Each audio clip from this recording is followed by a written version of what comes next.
Friends, ఇప్పుడు ఈరోజు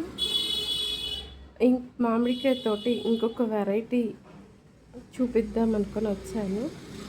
ఏంటి అంటే ఇవి బంగినపల్లి మామిడికాయలు.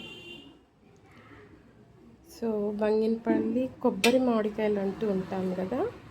సో ఆ కొబ్బరి మామిడికాయలు అన్నమాట. సో చెట్టు ఉంది కాబట్టి ఎన్ని తింటామండి, చాలానే అవుతాయి. వీటితోటి ఇంకొకసారి చూపిస్తాను. బెల్లం ఆవకాయ పెట్టుకుంటాము, చాలా బాగుంటుంది పచ్చడి, ఆవకాయ పచ్చడి. సో దీంతో ఒక స్నాక్ ఐటమ్ అయితే మీకు చూపిస్తాను ఇప్పుడు. ఏంటి అంటే ఫస్ట్ ఇట్లాగా చెక్కు తీసుకొని ముక్కలు కోసుకోవాలి. అన్ని చెక్కు తీసుకొని ముక్కలు కోసుకోవాలి.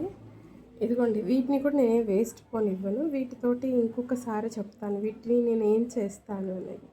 ఇలా చెక్కు తీసుకున్న తర్వాత ఇలా ఒక ప్లేట్ తీసుకోవాలి. మనం తీసుకొని ఈ ముక్కలన్నిటిని వీటిలో చాలా సింపుల్ అండ్ ఇది 1 ఇయర్ పాటు మనకు ఉంటుందన్నమాట.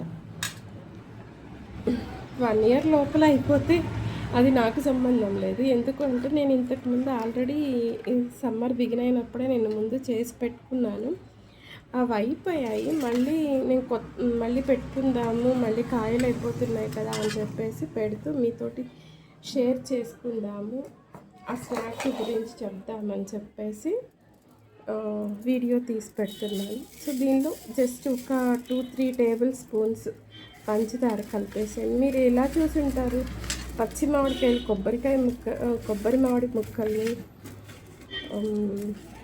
ఉప్పు కారం చల్లుకొని తినడం చూసి ఉంటారు.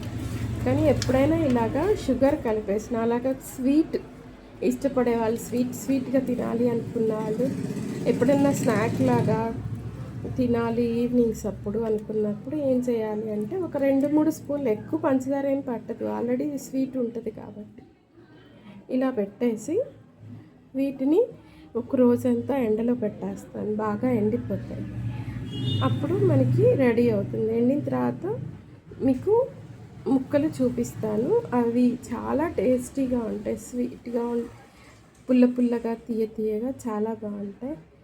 ఒకసారి ట్రై చేయండి. నచ్చితే like, share and comment please. Thank you.